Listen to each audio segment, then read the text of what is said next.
칼피테의 자녀 교육법. 환경이 다를 뿐 누구나 똑같이 태어난다. 엘베시우스는 말했다.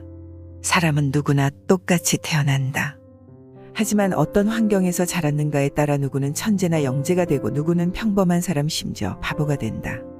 하지만 적절한 교육을 받으면 평범한 아이도 훌륭한 사람이 될 수 있다. 아들이 태어나기 전에 난 이 말에 크게 동감해서 많은 사람들에게 알려줬다. 하지만 엘베시우스의 의견에는 한계가 있다.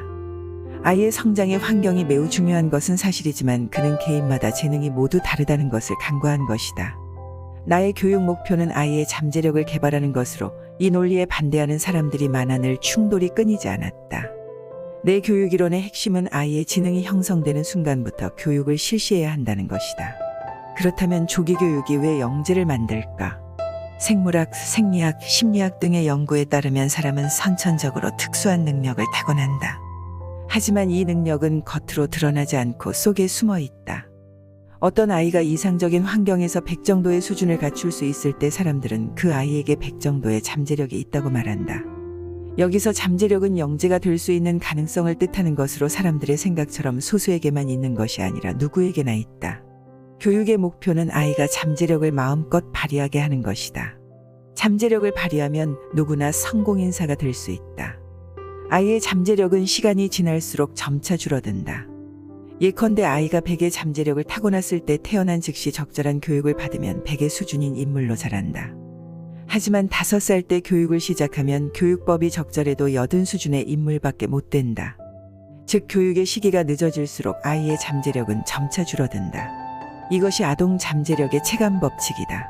체감 법칙이 존재하는 이유는 모든 동물들의 잠재력에는 고정적인 데드라인이 있기 때문이다. 다만 다른 점이 있다면 어느 것은 데드라인이 길고 어느 것은 짧다. 하지만 상황이 어떻든 데드라인 안에 잠재력이 발휘되지 않으면 이 잠재력은 영원히 실현되지 않는다. 아이를 가르칠 때 잠재력의 체감 법칙이 일어나지 않도록 아이에게 잠재력을 실현할 수 있는 기회를 많이 주고 제때 교육해서 잠재력이 더 잘 발휘되게 해야 한다. 어떻게 하면 잠재력의 체감 법칙이 일어나는 것을 막을 수 있을까? 우리는 조기 교육에서 그 해법을 찾을 수 있다. 내가 직접 경험한 바로는 아이는 태어나는 순간부터 교육을 받아야 한다. 4세 이전의 아이들은 사물을 반복해서 봐도 실증내지 않아 정보를 주입하기에 가장 적기라고 할 수 있다. 아기의 대뇌는 백지 상태라서 어른처럼 스스로 좋고 나쁜 것을 분석하거나 판단하지 못하고 외부 정보를 있는 그대로 흡수해버린다. 이 시기에 부모가 정확한 정보를 주입하지 않으면 아이가 정보를 무분별하게 흡수하고 이것이 그대로 성격과 소질로 나타난다. 이 시기가 인생을 결정한다고 해도 과언이 아닌 것이다. 아이를 건강하게 낳는 것은 기나긴 장정의 첫걸음을 내디딘 것에 불과하다. 앞으로 가야 할 길은 더 멀고 복잡할 뿐더러 짊어져야 할 책임도 크다.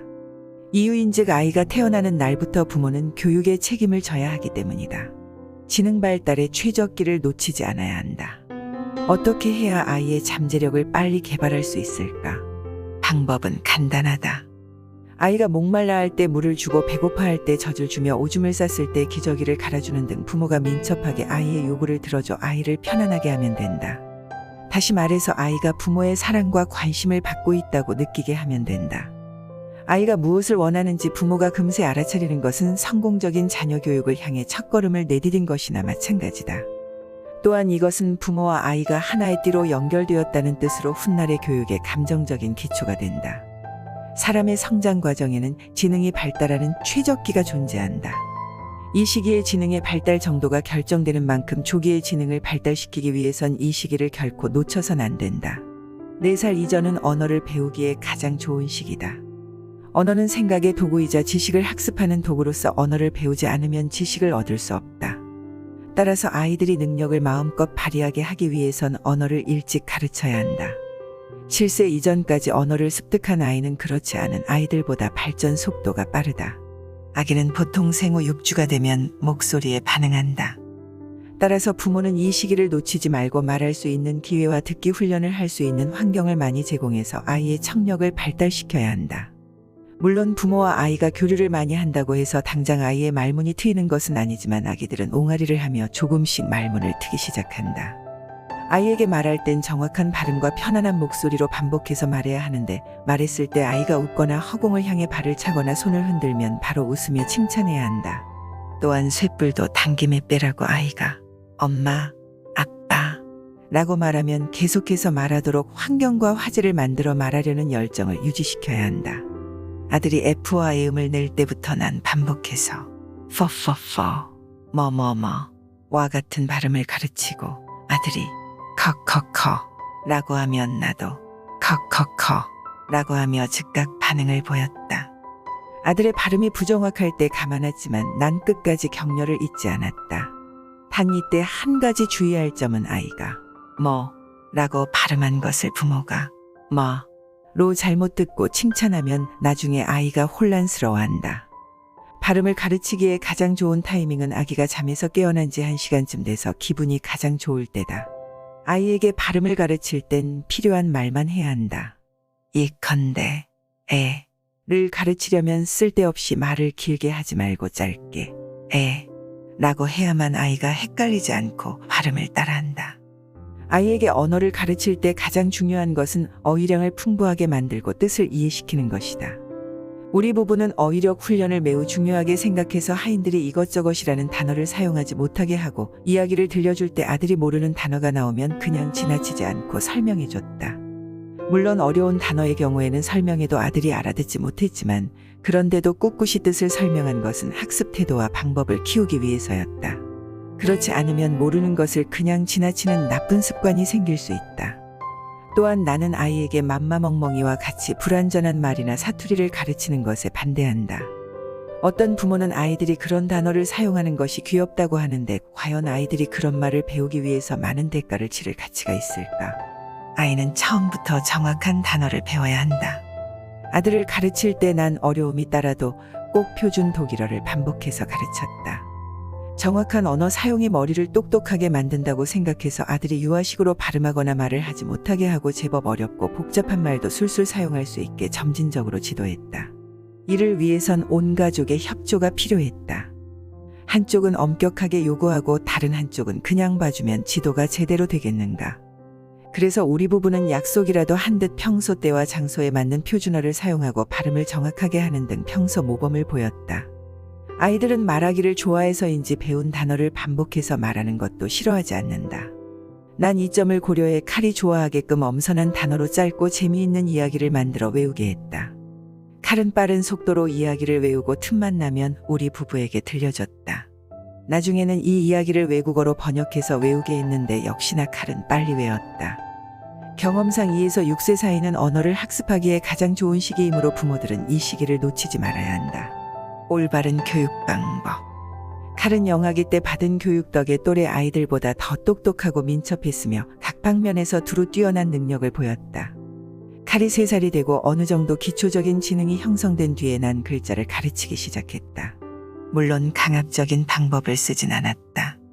아이에게 뭔가를 가르칠 땐 먼저 흥미부터 불러일으켜야 하는데 이렇게 해서 아이가 흥미를 보이면 절반은 성공한 것이나 다름없다. 흥미를 키우는 가장 좋은 방법은 게임의 방식을 빌리는 것이다. 이 방법이 훌륭하다는 것은 이미 칼에게 조기 교육을 할 때 충분히 증명되었다. 게임을 하는 것은 동물의 본능으로서 모든 동물은 게임을 좋아한다. 또한 동물은 게임의 방식을 이용해서 다음 세대에게 능력을 전수한다. 난 글자를 가르칠 때도 게임을 이용했다. 먼저 아들의 흥미를 키우기 위해서 작은 계획을 세웠는데 아동서적과 그림책을 한가득 사와서 실감나게 읽어주고 자주 글자를 알면 너도 여기에 있는 책을 모두 읽을 수 있어 라고 말하며 아이의 관심을 유도했다. 가끔은 일부러 안 읽어주고 이 그림책 정말 재미있는데 지금은 아빠가 바빠서 못 읽어주겠네 라고 말하기도 했다. 난 이런 식으로 아이에게 글자를 읽고 싶은 마음을 불러일으키며 아이가 간절히 글자를 배우고 싶어 할 때까지 기다렸다가 글자를 가르쳤다.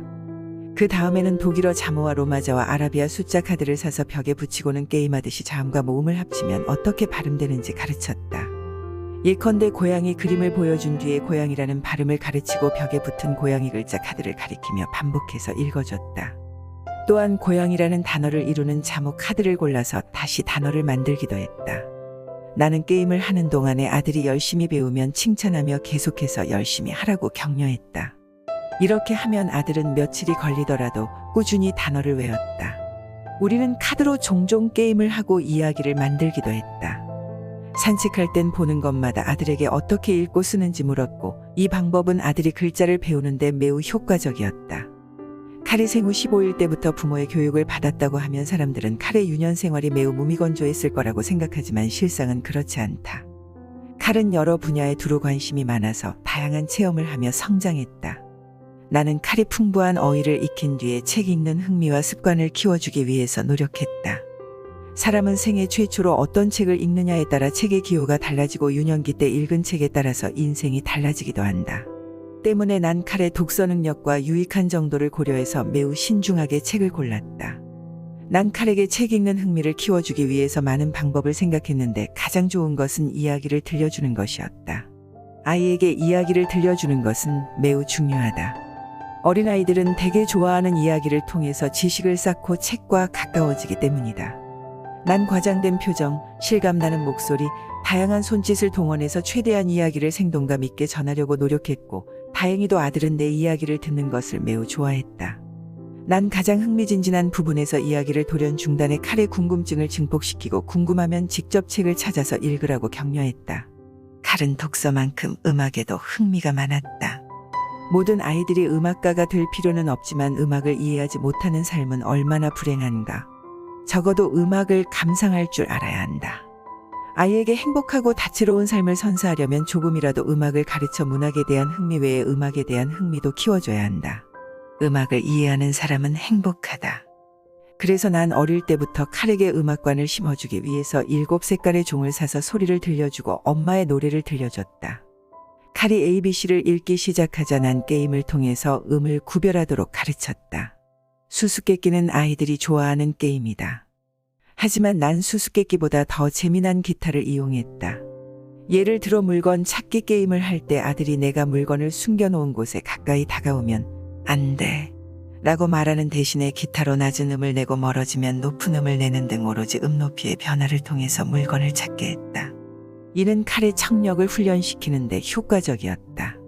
사람들 중에는 어린아이들이 노는 것만 좋아한다고 생각하는 사람이 있는데 제대로 모르고 하는 소리다. 아이들은 서너 살 때부터 탐구심을 가지고 온갖 기괴한 질문들을 쏟아내기 시작한다. 드디어 주변 세계에 대해서 생각하기 시작한 것이다.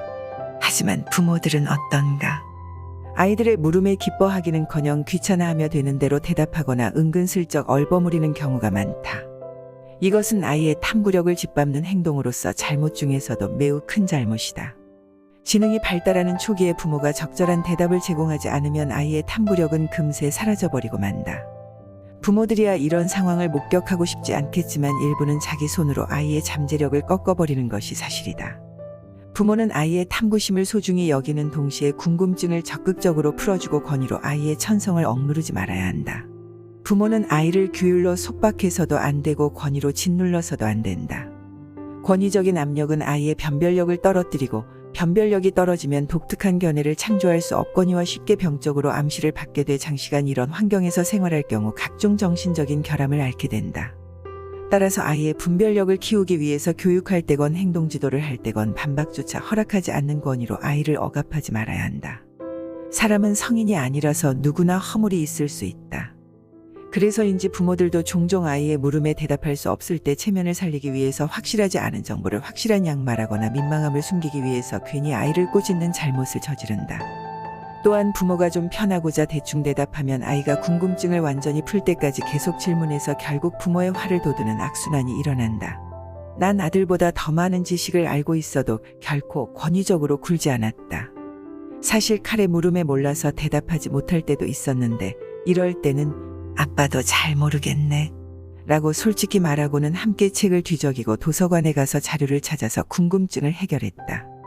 칼이 좀 더 커서 지식이 더 풍부해졌을 때 난 칼의 물음에 직접적으로 답하지 않고 문제를 해결하려면 어떻게 해야 할지 스스로 생각하게 했다. 이렇게 해서 해결책에 대한 생각이 서로 다르면 둘이 어느 부분을 다르게 해석했는지 원인을 비교 분석하며 함께 문제를 풀었다. 가끔은 칼이 놀라운 의견을 제시해서 이렇게 말할 때도 있었다. 내 생각도 일리가 있구나. 어쩌면 아빠가 틀린 걸 수도 있으니까 책에 뭐라고 나와 있는지 한번 찾아보자. 칼을 가르칠 때 난 시종일관 칼과 평등한 관계를 유지하고 칼이 미신에 빠지지 않고 진리를 추구하는 정신을 갖게 하기 위해서 노력했다. 아들을 우습게 보지 말라. 많은 사람들이 잘못 생각하는 것 중에 하나가 책임감은 어른이나 가져야 한다는 것이다. 많은 부모들은 아이가 어리다는 이유로 자주 교류하지 않고 아이에게 책임감을 가르치지 않는다. 하지만 아이들이 좀 더 크면 부모의 말을 관철시키기가 더 어려워진다. 이때가 되면 아이들이 악습에 길들여져 뒤늦게 부모가 후회해도 소용이 없다. 책임감과 가치관이 없는 아이는 사회 속에서 자신의 의미를 찾지 못하고 망연자실하다가 창조의 원동력을 잃고 결국 가벼운 물질 세계에 휩쓸리고 만다. 칼을 교육시킬 때 난 처음부터 끝까지 칼이 자신의 의미와 타인에 대한 영향력을 인식하게 해서 자신의 소속과 가치를 깨닫고 책임감과 자긍심을 갖게 했다. 책임감과 자긍심을 느끼는 범위는 나이가 들면서 점점 넓어지는데 가정에서 미리 배우지 않으면 어떻게 사회와 인류에 대한 책임감과 사명감을 갖겠는가. 우리 부부는 의식적으로 칼에게 청소나 화초의 물주기와 같은 집안일을 시키고 칼과 평등한 위치에서 교류했으며 칼의 말을 경청하고 칼이 받아들일 수 있는 범위 내에서 인생의 희로애락을 나눴다. 우리는 이런 식으로 칼의 책임감을 키웠다. 어떤 사람들은 어른의 일을 아이에게 말하면 안 되고 한가하게 말할 시간도 없다며 아이의 심리활동을 무시한다. 하지만 이것은 아이들이 얼마나 강한 이해력과 예리한 관찰력을 가진지 모르고 하는 소리다. 아이들은 늘 엄마 무슨 일 있어요? 왜 이렇게 기분이 안 좋아요? 라고 물으며 부모에 대한 관심을 표현했는데 이럴 경우 대부분의 엄마들은 아무것도 아니야 또는 얘기해도 넌 몰라 라고 말하며 아이가 집안일에 관여하지 못하게 한다. 하지만 이렇게 하면 아이는 난 집안일에 신경 쓰지 않아도 돼. 그냥 잘못만 저지르지 않으면 편하게 살 수 있어. 라고 생각하고 그 결과 책임감을 잃고 만다. 또한 아이가 잘못했거나 일을 서툴게 했을 때 부모는 말과 행동으로 아이의 실패를 꼬집는 대신에 인내심을 가지고 지도해야 한다. 이것은 아이가 단지 경험과 기술이 부족한 탓이지 결코 아이가 바보이거나 하기 싫어서가 아니다. 부모는 아이가 용감하게 잘못을 저지르고 실패한 것에 대해 스스로 판단할 수 있게 유도해야 한다. 아이는 어른처럼 잘못을 저지를 수 있는 능력도 있고 잘못을 고칠 수 있는 능력도 있다. 과감히 잘못을 저지르고 잘못을 고치는 것은 모두 똑같이 값지다. 아이는 잘못을 하고 잘못을 고치는 과정에서 자신감과 독립정신을 가진다. 때문에 난 칼이 할 수 있는 일이면 스스로 하고 문제가 생기면 혼자 방법을 생각해서 해결하게 했다. 난 일찍부터 의식적으로 칼이 생활 규칙에 익숙해지게 해 스스로 시간을 활용해서 공부하고 취미 생활을 하게 했다. 이것은 규율로서 칼을 통제하고자 한 것이 아니라 자기 재능을 발휘하며 자아를 발전시키기 위해서였다. 어떤 교육이 아이를 안 다치게 할까? 내 성격은 온화한 편이다. 하지만 칼을 가르칠 때만큼은 매우 엄했다. 마냥 부드럽게 대하면 아이의 버릇이 나빠지기 때문이다. 난 엄격하게 구는데도 철학이 있어 결코 칼에게 강압적으로 명령하지 않았다. 아이를 강압적으로 대하는 건 비겁한 사람이나 하는 짓이다. 아이를 교육시킬 때 엄격한 것과 강압적인 것을 구분하기는 쉽지 않다. 강압적이거나 가혹하게 교육시키면 아이가 상처받는다. 하지만 이치를 설명해서 설득하면 아이가 무리 없이 받아들인다. 난 칼을 존중하고 칼의 자존심을 상하지 않게 하는 범위 내에서 칼이 이해할 수 있게끔 이치를 설명했다. 난 여러 사람 앞에서 아이의 잘못을 들추는 것에 반대한다. 그래서 난 칼이 잘못하더라도 아빠가 진심으로 날 아끼는구나라고 느낄 수 있게 사람들 앞에서 면박이나 벌을 주지 않았다. 칼에게 어떤 일을 시킬 때도 왜 해야 하는지에 대한 필요성을 설명해서 내가 강압적으로 시키는 게 아니라 원래 할 일을 하는 것이라고 가르쳤다. 사람들은 내게 자녀 교육에서 가장 중요한 것은 무엇이냐고 많이 묻는다. 자녀 교육은 매우 복잡한 과정으로 어디 한 군데 빠지는 분야가 없다. 난 자녀 교육에서 가장 중요한 것은 아이의 이성을 기만하지 않고 올바른 판단을 내리게 돕는 것이라고 생각한다. 부모들 중에는 가끔 어떤 사정으로 인해서 아이에게 자신의 틀린 관점과 생각을 받아들이라고 강요하는데 이렇게 해서는 아이가 올바른 판단력을 가지기 어렵다. 아이를 키우다 보면 종종 난처한 상황이 생기게 마련인데 이럴 땐 현명하게 상황을 정리하는 부모의 지혜가 필요하다. 난칼이 다른 사람에게 경솔한 말을 하면 그 자리에서 혼내는 대신 상대방에게 우리 아이가 시골에서 자라서 그러니 이해해 주세요. 라고 사과해서 칼이 자신이 부적절한 말을 했다는 것을 깨닫게 했다.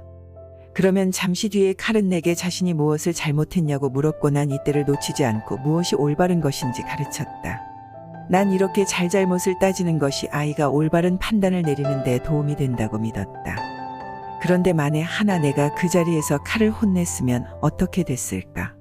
칼은 분명 억울해했을 것이다. 내 교육 방법을 완전히 이해한 사람은 칼이 자신감과 학문에 대한 흥미를 갖게 하기 위해서 자주 칭찬하고 격려한다는 것을 발견했을 것이다. 하지만 여느 부모들처럼 나도 칼을 꾸짖을 때가 있다. 난 어릴 때부터 칼이 잘못을 저지르면 가차없이 꾸짖되 올바른 방법으로 꾸짖어서 칼이 진심으로 뉘우치게 했다. 난 칼을 교육시키면서 칼의 행동을 유심히 관찰하고 최대한 이해하려고 노력했다. 또한 혼내더라도 먼저 옳고 그름부터 따졌다. 칼은 뭐든지 배우기 좋아했지만 가끔 공부하기 싫다고 투정을 부릴 때가 있었다. 그러면 난 칼이 열심히 공부하지 않는다고 꾸짖지 않고 칼이 왜 이럴까? 혹시 어려운 문제가 생겼거나 언짢은 일이 있는 건 아닌가라고 생각하며 적당히 때를 기다렸다가 인내심을 가지고 칼과 대화했다. 부모는 인내심을 가지고 아이의 의욕을 풀어야 한다. 겉으로 보이는 아이의 행동을 대수롭지 않게 여기면 문제를 해결할 수 없거니와 일만 더 복잡해진다. 난 칼을 엄격하게 대했지만 한 번도 어린아이 취급한 적이 없다.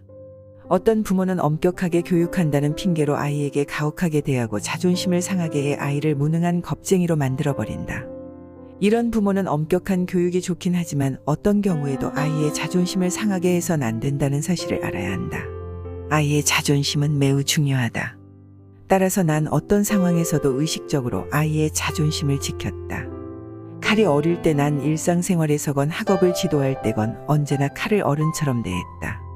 식사할 때도 세속의 규율대로 칼의 행동을 억압하지 않고 음식 맛이나 그날의 일과 등에 대해서 자유롭게 대화를 나눴다. 우리 가족의 식사 시간은 이른바 규율 따위와 거리가 멀어 언제나 즐거웠다. 어떤 부모는 식사할 때 아이에게 벌을 주는 것처럼 대화를 일체 금지한 채 허리를 꼿꼿이 세우게 하는가 하면 아이의 단점을 쭉 나열하며 사기를 떨어뜨린다. 아이들의 문제는 대부분 논리적이지 않을 때가 많으므로 부모는 지식으로 무장해서 아이를 비웃기보다 인내심을 가지고 모든 문제에 대답해야 한다. 비웃으면 아이가 질문하기를 꺼린다. 질문은 아이들이 지식을 학습하는 방법이다. 따라서 부모는 어떻게 대답해야 할지 모를 때 남에게 묻거나 스스로 연구해서라도 아이들의 물음에 대답해야 한다. 어릴 때 학대를 많이 받은 아이는 수치심을 모르고 잔인해져 심하게는 사람을 사람으로 보지 않는다. 실제로 이렇게 자란 아이 중에서 커서 범죄자가 된 사람이 많아. 난 칼을 학대하기는커녕 희롱도 하지 않고 늘 칼의 모든 면을 진지하게 대했다. 아이가 말을 안 들으면 부모는 종종 귀신 이야기로 겁을 주는데 자주 이런 식으로 겁을 주면 부모의 말을 전적으로 믿는 어린아이들이 정신착란에 빠질 수 있다. 따라서 아이를 용감하게 키우려면 부모가 바르게 지도해야 한다. 난 칼에게 신화를 들려줄 때 이야기는 사람이 만든 가짜라고 알려줬다. 또한 주로 영웅 이야기를 해서 칼이 용기와 강인함과 인생의 이치를 배우게 했다. 가정은 아이의 낙원이지 아이를 마음대로 할 수 있는 곳이 아니다. 아이는 사랑과 즐거움이 넘치는 가정에서 자라야 한다. 이상적인 가정 분위기는 아이에게 자신감을 안겨주지만 부당한 가정교육은 사람으로서 가장 중요한 자존심마저 앗아간다. 칭찬을 자주 해준다. 넌 정말 똑똑한 아이야. 이것은 내가 칼에게 가장 많이 한 말이자 세상에서 가장 아름다운 말로 칼은 이 말에 힘을 얻고 어려움과 좌절에서 벗어났다. 사람이라면 누구나 시리에 빠진 적이 있을 것이다. 이것은 아이도 마찬가지인데 난 칼이 어려움에 처할 때마다 최선을 다해서 응원하고 도왔다. 칼이 속상해하거나 자신감을 잃었을 때 난 넌 할 수 있어 라고 말하며 자신감을 불어넣고 용감하게 미래에 도전해서 행복을 쟁취하게 했다. 아이에게는 칭찬과 격려가 필요하다. 적절한 칭찬은 자신감의 근원으로 부모는 아이에 대한 자신감을 칭찬으로 표현하며 아이가 스스로 자신감을 갖게 해야 한다. 자신감이 넘치는 아이는 인재가 될 확률이 높다. 만약에 내가 칼에게 자신감을 심어주지 않았으면 칼이 이렇게 성공하지 못했을 것이다. 자신감은 간단히 말해서 스스로 자신을 믿는 것이다. 어른이건 아이건 자신감을 잃으면 아무 일도 할 수 없다. 하지만 자신감에 차면 못 해낼 일이 없다. 칼을 교육시키면서 깨달은 가장 훌륭한 교육 방법은 아이가 자신감을 갖게 격려하는 것이다. 칼이 자랑스러운 성과를 거둔 것은 자신감이 있었기 때문이다. 거만한 부모는 아기를 존중하지 않는다. 아기들은 자존심이 무엇인지 확실히 모르지만 그들에게도 엄연히 자존심이 있다. 아기들은 부모의 안색에 매우 민감하다. 그래서 부모가 예뻐하고 칭찬하면 웃으며 귀여움을 떨고 혼내고 무시하면 화를 내며 제멋대로 군다. 아기들은 불공평한 대우나 체벌을 받으면 독특한 방법으로 대항하는데 주로 울거나 떼를 쓰고 나쁜 짓을 벌여 기분을 표현한다. 난 수시로 칼을 잘 존중했는지 반성했다. 부모가 아이를 대하는 태도와 방법을 잘 조절하면 아이가 심하게 엇나가는 일은 없다. 난 칼이 잘하면 자신감을 갖고 더 잘하도록 칭찬하고 보통으로 하면 보완할 점을 말해준 뒤에 잊지 않고 격려해줬다. 또한 실력이 형편없을 때에도 아이가 지구의 종말을 맞은 듯 한 기분이 들지 않게 최대한 잘한 점을 찾아서 칭찬하고 문제점을 개선하도록 도왔다. 이때 무슨 일이 있어도 아이가 자신감을 잃게 해서는 안 된다. 아이들은 모두 다 다재다능하다. 단지 부모가 잠재력을 개발하느냐 안 하느냐에 따라 재능의 정도와 분야가 달라진다. 부모가 아이의 장점을 잘 발견해서 제때 격려하고 좋은 환경을 제공하면 아이는 빠르게 발전해서 성과를 거둔다. 난 칼을 키우면서 이것을 직접 체험했다. 좋은 것을 좋아하고 나쁜 것을 싫어하는 것은 사람의 천성이다. 그래서 사람은 남에게 칭찬을 들으면 기분이 좋아지고 이것이 아름다운 기억으로 남아 더욱더 스스로 발전하려고 한다. 사람은 누구나 성공하고 실패할 수 있는데 성공보다는 실패할 확률이 더 높다. 따라서 부모는 아이가 실패했을 때 못할 줄 알았어 라는 말 대신에 격려의 말로 아이가 빨리 실패의 그늘에서 벗어나게 도와야 한다. 아이가 어릴수록 격려의 효과는 커진다. 직접 경험해본 결과 청소년기는 반항심리가 강해서 격려하기가 쉽지 않았다. 부모는 아이의 착한 행동을 제때 칭찬하고 설령 나쁜 행동을 했더라도 질책하지 말아야 한다. 가끔이라도 착하게 행동하는 것이 어딘가. 중요한 것은 부모가 제때 아이의 착한 행동을 긍정적으로 강화시키는 것이다. 아이가 나쁜 습관에 물들지 않게 한다. 부모의 합리적인 교육은 아이의 건강한 성장에 도움을 준다. 어떤 부모는 아이의 자존심을 살리기 위해서 뭐든지 아이 뜻을 따르고 또 어떤 부모는 아이가 말을 잘 듣게 하기 위해 사사건건 간섭하는데 이렇게 하면 아이가 활기와 창의력을 잃게 된다. 또한 두 가지 모두 극단적인 방법이기 때문에 결코 아이가 건강하게 성장할 수 없다. 칼을 교육할 때 난 아이의 불량 행동을 효과적으로 제재하는 동시에 부작용을 최대한으로 줄이거나 막자는 기본 원칙을 지키기 위해서 노력했다. 난 칼과 비슷한 나이 또래의 아이들을 관찰하다가 거의 대부분의 아이들이 불량 행동에 따른 격려를 자기식으로 받아들인다는 사실을 발견했다. 부모가 해야 할 일은 바로 이런 격려를 발견하고 취소하는 것이다. 아이는 자라면서 좋은 모습을 보일 때도 있지만 사람을 놀리거나 말을 안 듣고 제멋대로 구는 등 나쁜 습관에 물들어 남에게 상처를 줄 때도 있다. 따라서 아이를 효과적으로 교육시키려면 구체적인 문제에 대해서 서로 다른 해결 방법을 택해야 한다. 칼은 어릴 때 벽에 낙서하는 것을 좋아했는데 내가 그림 도구를 사줘도 이 버릇은 고쳐지지 않았다. 어느 날 칼이 몰래 낙서하다가 내게 들켰다. 칼, 뭐하니? 칼은 황급히 크레용을 몸 뒤로 숨기고 온몸으로 방금 한 낙서를 가렸다. 당시에 난 이렇다 저렇다 길게 말하지 않고 낙서하지 말라는 말과 함께 잠시 칼을 방에 혼자 있게 했다. 내가 칼을 벌주지 않고 혼자 방에 있게 한 것은 칼 스스로 무엇이 옳은지 생각하게 하기 위해서였다. 사실 한때 재미가 들려서 말썽을 부리는 것이지 아이들도 이런 간단한 이치쯤은 이해한다. 아이가 진심으로 자신의 잘못을 뉘우치면 같은 잘못을 반복할 확률이 줄어든다. 이것은 그 자리에서 벌을 주거나 예전에 했던 말을 여러 번 반복해서 혼내는 것보다 더 효과적이다. 칼을 방에 혼자 있게 한 것은 벌이라기보다 낙서하느라 흥분했던 마음을 차분히 가라앉히게 하기 위해서였는데 난 칼이 벽을 보고 앉아서 반성하기를 바랐다. 이러한 방법은 여러 상황에서 유용하게 쓸 수 있다.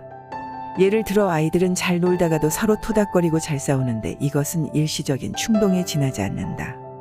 이때 싸운 아이들을 떼어놓고 잠시 혼자 생각하게 하면 마음의 앙금이 풀려서 금세 화해한다.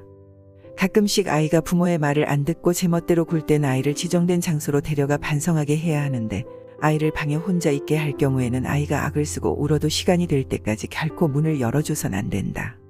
이렇게 해서 아이가 반항해도 소용없고 잘못했으면 자신의 행동에 책임을 져야 한다는 걸 알게 해야 한다.